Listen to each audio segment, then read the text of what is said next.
The Sam King Group has a very humble beginning. Yes. From university, started a business acumen, and I was driven inspired by some of the colleagues in university. You know, and I said to myself, well, if you can have your education, quality education, and embark on business, that would be very awesome. It's really very good. You have the basic tools to work with. And by the time I finished university, I had already got a significant amount of capital. And I asked myself, what do you want to do? So I got involved in a business. So building the Sam King Group from a humble beginning, the war in Sierra Leone killed the company 3 times and rebuilt it 3 times. I mean, that's significant. That shows our entrepreneurship value or persistency. And from the basic capital of, call it $80, and we have built now the company that probably worth $20 million.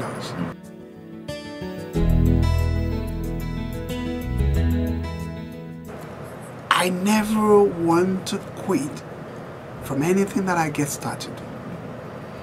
I wanted to do business. I was already in there, and we already made significant gains. And the war came, something happens once. In up country, it's all gone. And then we came to Freetown.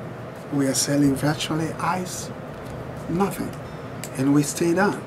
But the point is, leaving the country when there's adversity, or quitting from any situation when there's diversity, then that keeps you quitting all the time. Building a company is a collective way. It's a decision. It's not your singular effort. It's a collective effort. And people with you, those people, you become the leader. They do not have the opportunity to leave the country. So if you do jump out and leave them behind, you completely kill their motivation.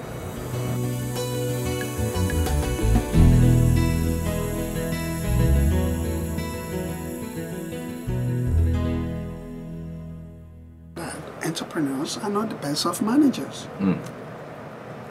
The middle manpower gap in Sierra Leone also reinforced that decision to embrace partnership. Because partnership brings in valuable resources in terms of human resources and perhaps a little bit of finance. Most of the truly bold and courageous steps, that this government is taking to improve the infrastructure, governance, is a step in the right direction. It's acting as a magnet to attract investment, inward investment to the country.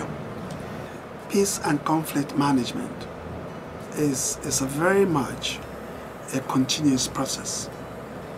The potential or the ingredients of conflicts is always found in societies.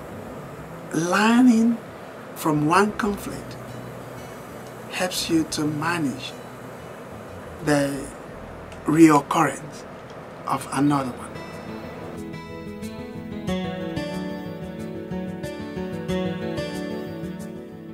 I believe in Sierra, I believe in the sector, I believe the potential in the sector. I am aware that there are huge challenges to be able to turn around, to make this sector profitable. We are not going to go into that direction in the meantime, certainly. But I do believe that tourism, mass tourism, is not round the corner. I believe in the creation of the proper infrastructure that support the sector, the tourism sector. Meeting the needs of the tourists. You need proper hotels, accommodation. You need good roads. You need communication. The fiber optics is landed in Sierra Leone. It's work done on that. You have road networks being done, consideration of a new airport, etc. All of these are catalysts to growth of tourism sector.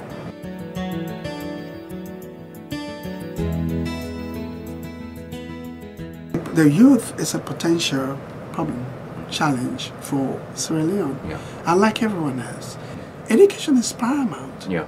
It's still, to my mind, better than silver and gold. It's crucial. If you don't have a better education, either in your business, either in your pursuits, you could hardly make a correct decision in your own professional career. You may have to rely very heavily on professionals who are constantly consulting for, as a business.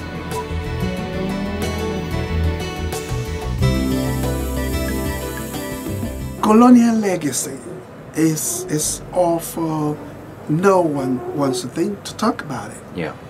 It was a business in itself, but it was one-sided business.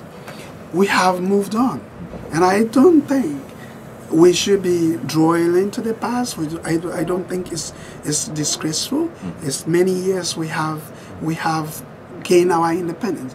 We should be at par with Singapore, with the United States, and everybody else. So this has nothing to do with Corona. It's our own mindset to get to understand, recognize what we want to do to improve our lives of our children, our country, to move forward and become comparable, competitive with the rest of the world.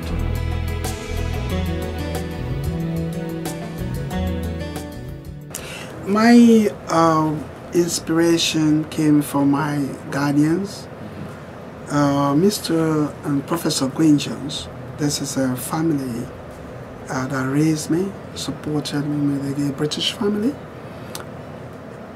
He was a professor in the geography department, and the bookshop in Jala University College collapsed. Mismanagement, everything. And he was called upon to resuscitate, revive the bookshop. In the space of 1 year, he grew the bookshop from nothing to £32,000 profit. It tells you that when you have education, which is a very important tool, if you use it properly and honestly, sky is your limit. That's why I got my inspiration.